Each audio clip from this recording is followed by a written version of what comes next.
right, hello everyone. It's 4 o'clock. I think we can go ahead and get started. Thank you so much for joining us for today's webinar, Level Up Best Practices for Today's Visual Artist. This is the third and final part of our three-part individual artist webinar series, so stay tuned for more information on where you can find parts 1 and 2 at the end of today's presentation. My name is Katie Monahan, and I'm a communications strategist here at the Ohio Arts Council. And joining me today are Kat Sheridan, the director of the OAC's Riffe Gallery, and Katie Davis, coordinator of the Individual Artist and Percent for Art programs here at the OAC. Kat and Katie are here to offer guidance to emerging artists who are looking to take the next step in their careers by breaking into the professional art realm. But before we dive in, there are, of course, just a few housekeeping items to go over. First, everyone tuning in today is in listen-only mode. This just helps to cut down on any feedback issues during the presentation.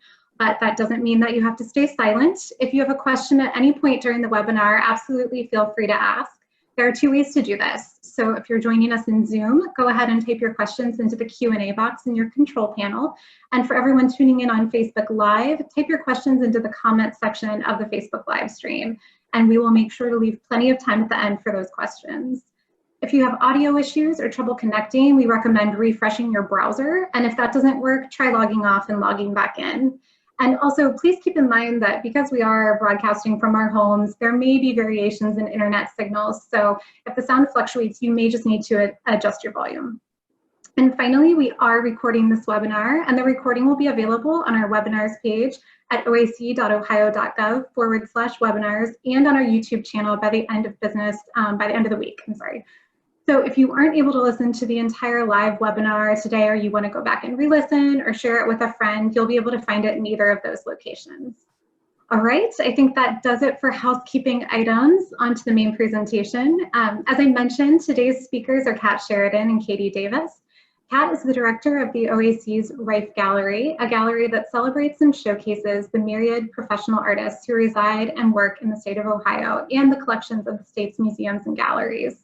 And Katie coordinates the grant programs for Ohio's individual artists, which include the Individual Excellence Awards and the Traditional Arts Apprenticeship Program.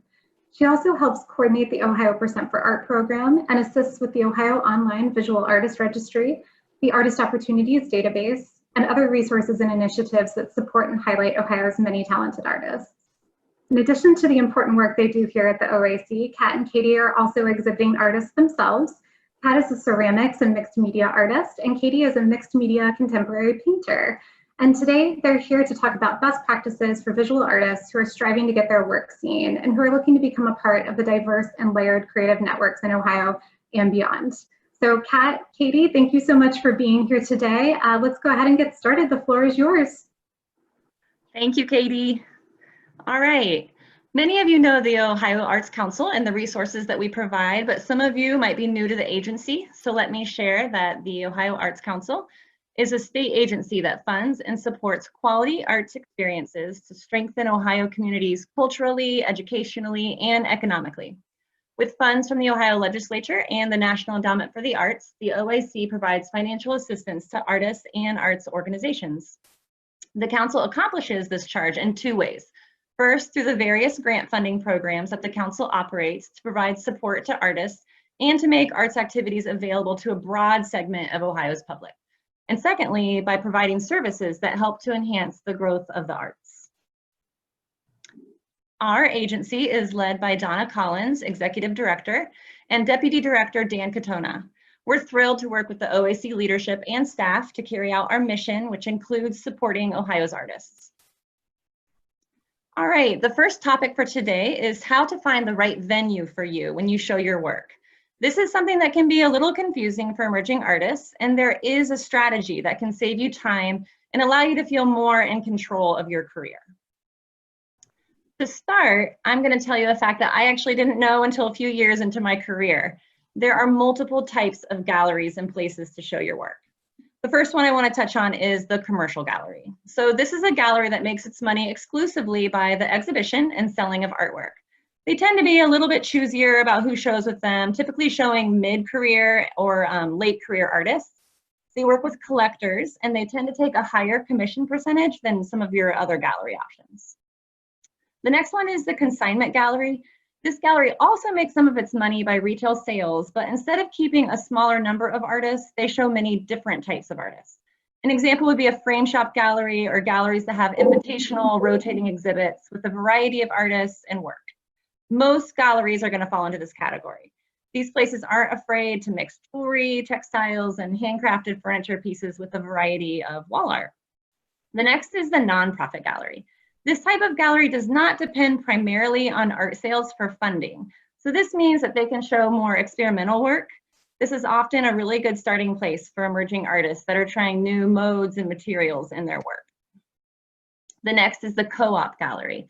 This is a gallery with a group of artists that have, they give internal support and help set up exhibitions. There may be community workshops and studio spaces for rent as well, with membership fees and responsibilities for artists that show there. Being involved at a co-op gallery will give you another advantage of networking and building your artist community, which we're going to touch on a little bit later. And then next is the non-art exclusive space. These would be places like coffee shops, restaurants, or maybe community centers. These types of places are plentiful and they can be really nice for beginning artists because they may charge low commission percentages or maybe no commission at all. They generally also have a lot of foot traffic, so you're going to get a wide variety of people to see your work. However, there won't be insurance to cover you if anything gets damaged, most likely. All right, so the last gallery is your non-traditional exhibition space. So artists in recent years have been taking the exhibition into completely new spaces, breaking the traditional model of galleries by creating unique pop-up, limited time, and location experiences. Now, these types of exhibitions might take an extraordinary amount of organization and planning. It might be something of interest for you if you're an artist exploring the impact of space and presentation. Now that you have the basic breakdown of gallery types, we can discuss other things to think about when you look for the right fit for your work. First, look for galleries that show work that's somewhat similar to your own, whether by theme or style. For example, if you paint watercolor landscapes, you don't want to submit proposals or contact a gallery that focuses on postmodern art. It just wouldn't be a good fit, and you need to save your time and energy by applying to the right place or show. Also, there are some commercial galleries out there that show and deal artwork from a certain era. They may not even show work by artists who are alive. You need to know this so you don't waste your valuable time and resources. And the best way to figure this out is through research. Before you contact a gallery, look at their website, view their current or past shows, and possibly read a mission statement. If it's not a good fit for you, just go ahead and move on to the next one. Another tool you can use is finding an art mentor. You may know them personally, casually, or perhaps not at all. This person could be a past professor, a colleague, or maybe even someone you follow on Instagram. The key is that you really admire their work, have a thread of connection in your own work, and strive to create pieces of a similar caliber one day. Once you have identified your art mentor, find a copy of their artist CV. So CV stands for curriculum vitae, kind of like a resume for artists. Most artists post these on their website for anyone to see. So take the time, study their CV, and note the galleries where they showed earlier in their career. Also take the time to identify in their timeline where you believe you are now. Chances are those galleries are probably a good fit for you. Now you can add those galleries to your ongoing list of places that you want to contact or watch for open calls. Another key point I'd like to share with you all is that solo shows and residencies tend to come a little later in an artist's career. You typically need to build up to this level. So how do you do that? You start with juried and group shows. Typically, if you're in a group show, you'll have only about 1 or 2 pieces in the exhibit. Many of these shows are called juried exhibitions because the artwork submitted is selected by a juror. Take the time to research the juror, understand what their area of expertise or preferences seem to be, and submit accordingly. This is a great way for you to get your foot in the door of galleries you've targeted. Also, group shows help you connect with gallery owners, curators, and other artists. Also, there are often cash prizes for the top 3 selected artworks by the juror, and that's super nice. And another note on group exhibitions is that group exhibitions are something that most artists participate in throughout their entire career. Even really established artists are still going to show in large group exhibitions. However, there is a next step after you have a couple of those shows under your belt. The next step is writing a small group proposal for gallery submission. This is where you get to take some ownership of what the show is going to look like and who you're going to be showing with. The key to do this is to find a small number of artists. 2 to 4 is a really good number. And these artists need to have work that pairs well with yours. Kind of like the mentor that we mentioned earlier, you may or may not know these artists. You just need to reach out, give them your ideas for the show, explain why your work would show really well together, and see if they want to partner with you. And then together with your collaborators, write a thoughtful proposal detailing the connection of your combined work. And then you're going to collect images and bios for the artists involved. You should also make sure that you know the space that you're dealing with so that your plan for the space is going to make sense. You can locate the gallery's floor plans usually on their website, but you can also call them and contact them and get it by request. You will also want to look at the gallery's website to see their submission deadlines and how they prefer to receive proposals. Some galleries accept proposals on a rolling basis, and then others are going to put a call out for them. And the next step for you is going to be waiting. Many galleries schedule shows more than a year in advance, and it's really good professional practice to think a year or even 2 years ahead in your career. So next, let's talk about resources to help you find juried shows and open calls for proposals.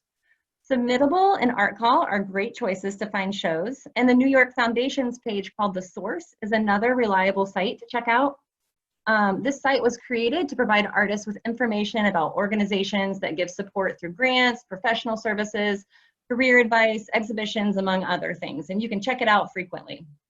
And then at the Ohio Arts Council, we also have a great resource for you on a website that will give you many in-state, national, and international options. So if you go to our individual artist opportunities page at oac.ohio.gov/individual artist opportunities, we regularly post exhibition opportunities for you to check out. All right, so now you have a good, finely tuned list of shows and galleries that you want to target, and you know how to find more. What are best practices as you apply to make you look and feel like a professional? Katie and I are now going to provide you with some good tips for, as you apply, how to make you look most professional.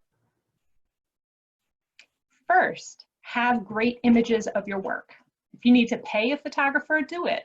Maybe you have a talented friend who has a nice camera who you can ask. If those aren't options, don't worry about it. Most smartphones have excellent cameras with editing capabilities. Some things to think about when you're taking photos. To make sure that you have even lighting, super clear, crisp image, and no visual interruptions from the actual art. So this includes glare from your glass. So take that piece out of a frame if it's framed when you take that shot. And with sculptural work, make sure that the visual noise is really, really reduced. You want to highlight your artwork in those photos, and that's all. Also, size your images. You'll want to have a master copy of each image that you can then copy over and crop appropriately for whichever venue you're submitting to or any kind of online platform. Next, make sure that you have an online presence. There are plenty of great avenues to achieve this. For websites, there are user-friendly host sites like Wix, Squarespace, or Weebly that have nice user-friendly templates. It costs about $40 a year to have your own domain name, but I recommend making this a priority if you're going to have a website. Instagram is another great tool artists use to network with each other, the public, and galleries. Make an account just for your artwork and try to limit personal posts for that account. Keep in mind, it should be a platform to showcase, again, your work. We also recommend that you make an artist profile on our Ohio Online Artist Registry. Go to ohioonlineartist.org/ to get started. This is not only another great place for you to showcase your work, but it's also a place for us to start to know you at the OAC. We use this registry to reach Ohio artists and let them know about opportunities in our state that we also feature on our website. Okay, and as mentioned earlier, keeping a current CV of any shows, awards you receive, or collections your work is in is really important. There are many examples that you can find online. Some artists make a chronological list of their shows, starting with the most recent, while some artists like to keep them ordered and group the show type together. For example, juried shows would be together, small group shows together, and solo shows together. This is up to you how you want to craft your CV. You can also list any publicity or publications your work has been a part of. And this is going to grow as you develop as an artist, but don't forget to update it. Next, let's talk about your artist statement and bio. These documents are critical to your success. Galleries will most likely ask you for both, but sometimes it might just be one of them. Have an up-to-date version of both that is handy and backed up on your computer. All right. So a little bit more about these documents. When writing an artist statement, just focus on your work. You can be broad or you can be targeted to a specific body of work depending on what you're applying to. You're going to want to describe your work. What materials do you use? What are you trying to communicate? Your artist statement will most likely change and evolve over time as your work changes and evolves. When writing an artist bio, you're writing about who you are as an artist. So you don't have to write your life story, only share what you're comfortable with and keep it concise. A 200-word limit is pretty common with most artist bios. And be sure not to muddy the waters with non-essential information for potential curators and buyers. Topics like where you grew up, where you learned your craft and skills, and what life experiences shaped you as an artist are all really good and appropriate topics. Okay, now that you understand how to get your work out into the world, let's talk about best practices showing your work. It's important that you have professional practices so galleries will want to continue to work with you and you start to get a good reputation for being professional and great to work with. So number one, be available, whether by phone or email. If something comes up with your work, the gallerist is going to want to know that they can get a hold of you easily. So be a good communicator. Also, be kind in your communication. Recognize that the interactions you have are the basis of your relationship. And folks tend to enjoy working with people that recognize their humanity first. Additionally, return contracts correctly and on time. This is a step that happens before the show starts, and it's really important. You don't want to hold up the workflow and the process of the gallery. And most galleries will do paperless contracts that you'll sign and return digitally. So follow the instructions and give the information requested when they need it. It is okay and absolutely good to ask questions to be sure you get it right. Also, recognize that you're a part of a larger project, all of which require administrative attention. So be easy to work with. Now, on to pricing. Price your work with care and find ways to be consistent. Now, this could be a whole webinar in and of itself. One of the biggest tips you should know is to read the gallery contract fully before pricing your work for the show and know what the commission amount is. Some galleries take up to 50%, while others may take no commission at all. You should always know what your final takeaway amount will be should your piece sell. A good resource to learn more about pricing is at americansforthearts.org. And lastly, if at all possible, attend your show openings. It is such a treat for folks. You know, you have the opportunity to meet curators, to meet other artists, to meet the public, and really and truly, folks want to ask the actual artist about their work. You don't have to be an extrovert, you just have to be honest about your work. And it's not only a treat for the public and curators and other artists, it's also a treat for you. And lastly, make your work gallery ready. Yes, gallery ready. So what does that mean? This means that paint is completely dry by the time that that your piece gets to the gallery. No wet paint. This also means that packaging and your artwork is labeled. If you shipped your work to the gallery will be keeping your packaging to return the work to you. The last thing that they want at the end of the show is a lot of confusion about whose packaging goes with what piece. Another best practice tip is to make sure that your work doesn't show up to the gallery damaged. You should pack it with care and precision. Also, make sure your work is well supported and braced so that small changes in temperature and moisture levels won't cause the piece to shift or change. This is most common in stretchers, framing, and other wood elements if they're not properly braced or supported. And finally, be sure to include any and all instructions for how you want your work displayed. Galleries really do want to represent artists' work in its best and most authentic light, but they might need your help in figuring out what this means for your piece. You may assume that the gallery knows what you want, but they may not. So take ownership of your presentation. All right, the last topic that Kat and I are going to share with you is how to build a strong arts network and community around you. This is really important as an artist, and we know that you're creative and that with a little effort, you can succeed at this step. We're going to give you some good strategies here to get you started. All right, the first thing to do is start locally. There are often city arts councils that you could look up to see what events they have planned, or even be in touch with them about what open calls they have for artists. Attend as many show openings and artist talks as you can. Not only is this going to inspire you and feed your own practice, it will also allow you to meet and network with people in your arts community. It's never good to work in a vacuum. You really have to get out there, meet people, and make yourself available. Many arts communities are warm and inviting, but if you don't find one of those communities near you, maybe it's time to start one. So the artists are out there and they may need you too.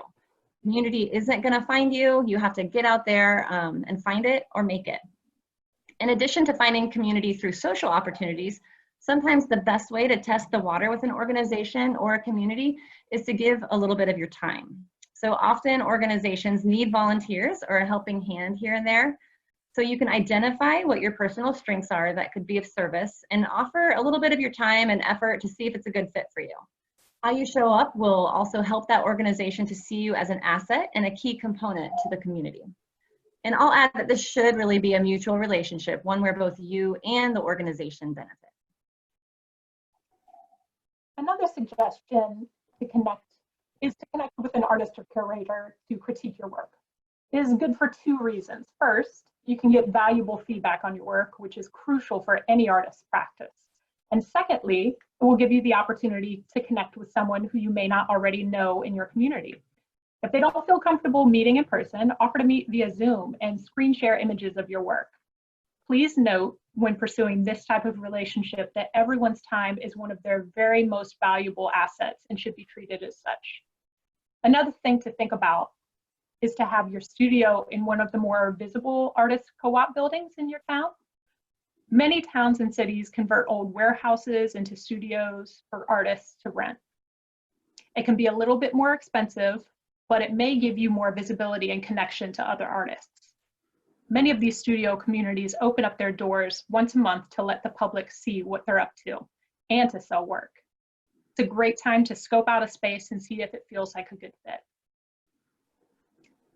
Also, the Ohio Arts Council certainly wants to be a part of your community. That said, we invite you to check out our very own Riffe Gallery, which, as we mentioned earlier in the webinar, exists under the umbrella of the Ohio Arts Council as a gallery celebrating and showcasing the myriad professional artists that reside and work in the state of Ohio, and the collections of the state's museums and galleries. Along with our exhibitions, we offer a variety of programming to support and amplify artist voices, such as artist talks, curators tours, artist demos, as well as hands-on and writing workshops. It's important to note that we offer nearly all of our programming virtually so that folks that live a distance or perhaps want to check it out later can. This is a great way to learn more about artists, curators, and organizations around the state, what they're up to, and how they approach their creative endeavors. And before we close, Kat and I really want to highlight just a few resources that are here to help you on your artistic path. These are places to go for grant opportunities, exhibitions, networking, and further professional development. All right, so the first one I'm going to talk about is the Ohio Arts Council. We have many resources for our Ohio artists. You can visit our individual artists page that you can see there on the slide at oac.ohio.gov/artist2 for many links and opportunities like the Individual Excellence Awards and the Traditional Artist Apprenticeship Grant. These grant programs happen annually, but you will want to read our guidelines and contact us for the details. The Percent for Art program is another opportunity for you if you're interested in making public art. But I encourage you to read about the Percent for Art program, even if you never thought about going down that path with your artwork before. It's really interesting. And we also have a link, one more resource is that we have a link to a tip sheet from what we're talking about today, if you want to share that with a friend or review for yourself. There's a lot of different resources on this site, but don't hesitate also just to reach out with us if you want to know more. Our contact information will be shared at the end of today's presentation, and it's also on the OIC website. We would love to hear from you. All right, so the AIR Institute is a great resource for Ohio's artists and communities. They offer workshops, programs that boil down current best practices in both community and individual project planning for anyone who wants to elevate the value of creativity in their community and in their own lives. Our partnership with the AIR Institute began when their programs focused on serving communities in the Appalachian counties of Ohio. But they've since expanded their scope, so we can now bring this program to any community in the state of Ohio. If you'd like more information, you can check out AIR Institute's website at airinstitute.org, or you can get in touch with us to find out more. Artists Thrive is a growing initiative offering activities, practices, language, vision, and values of what it means to succeed and thrive as an artist. More specifically, it's a set of interconnected resources that can help guide artists in improving their performance. The goal of Artists Thrive is to raise the value of artists in every community by empowering individual artists. Check out the Artists Thrive website at artiststhrive.org and complete the self-assessment to get the ball rolling and perhaps identify and put a structure around your path forward. And that wraps up Level Up. Back to you, Katie. All right, thanks a lot, Kat. Thanks, Katie. That was fantastic. That was a lot of really great information. We get a lot of calls about this, so I think this will be a really helpful resource to be able to share with everyone in the field. And with that, I think it's time to go ahead and open the floor up to questions. So just as a reminder, if you're joining us in Zoom, you can use the Q&A box in your control panel to type your questions. And if you're joining us on Facebook, type your question into the comment section of the live stream. And we do have one question to get us started. So do either of you have suggestions for an artist who lives further away from a metropolitan area? And I'm thinking this is probably in reference to maybe developing community or having your studio in a spot that's maybe easily accessible. Do either of you want to speak to that? Yeah, I can take that. That's a really good question. I would say you're definitely going to have to go a little bit more for the online route would be helpful. The Instagram we talked about, and maybe join, I know there's some Facebook groups. I have a neighbor that is a part of this Facebook group that she really loves, where they put art in parks and little like rocks that they paint and stuff like that. And it's just like this community that's built, and they found it on Facebook. So the online forums I think would be really good. I'm trying to think of some other ones. Maybe attending some, Kat, you can jump in here too. I'm thinking about attending an event or something. There's so many activities in Ohio. Kat, do you have any ideas? I do. I have, especially now that organizations are seeing more and more the value of virtual exhibitions. There's this, the world's really your oyster at this point. Everybody's kind of unlocking the virtual platform. So my recommendation for someone that is maybe a little bit further out in a smaller area, to identify the organizations that feel like they align to your core values or to a theme that you're really interested in. Similar to what we talked about a little bit earlier in the webinar, you want to find the spaces that really would match well with your work. And I would pursue them and see what kind of opportunities they have going on. My bet is you'll also find some really great artists there that you then could contact in some way, whether it's through their social platform or through their website, to create community there. I hope that's helpful. Yeah, that was great. Thank you both. Those were really great suggestions. Another question, this goes back to having good quality images of your work. Someone is asking about photographers who do that type of work. Do we have a list of resources of photographers who photograph artwork? Well, we have, my bet is most photographers will take on that role for the exchange in commerce, right? So we have the Ohio Online Registry, which folks, you can at any point have a look at all of the photographers that are around Ohio. If you're in a specific area, you might also think about contacting other artists that you're familiar with and you think that they have great images of their work, and see who's photographing their work. That's a great way to go. I use my smartphone. I rig up my living room and put up things. There's plenty of tutorials. YouTube University is the best, truly. You can find ways to do it yourself. If you don't have that resource to be able to physically do that yourself, there are lots of partners out there. I really would look at artists that have great images of their work and see who they're having do their photos. Yeah, that's good. Great. How about this one? Is there a list of disability accessible Columbus exhibition or gallery spaces? Ooh. Kat, do you know? I think our partners at Art Possible will probably have the best answer for you. They are a phenomenal organization that has partial funding through the OAC, I believe. And they just do a great job of being able to connect folks that need those resources or want those resources. There is a large variety. I don't know that we have an express list of all organizations and items that serve populations with disabilities, but it may exist. I would look at Art Possible. Great. Yeah, Art Possible is a great suggestion. Let's see. Oh, this one, I can answer this one. Somebody's asking about if the information on the webinar will be available after the webinar, and the answer to that is yes. We are posting the recording of this on our YouTube channel and on our webinars page, which is oac.ohio.gov/webinars. It'll be available by the end of the week. So just kind of check back frequently and you will absolutely be able to access this information. All right, let's see. Any other questions? Again, feel free to type them into the Q&A box or on Facebook. I think you guys, oh, here's another one. This is a good one. So timely question here. How is the COVID situation affecting galleries and submissions?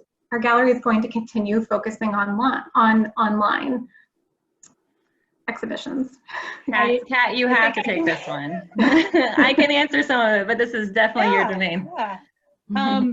I'd love to hear your thoughts too, Katie, but I think that the pandemic has opened up folks' eyes to ways that we can connect that were until now not explored as expressly.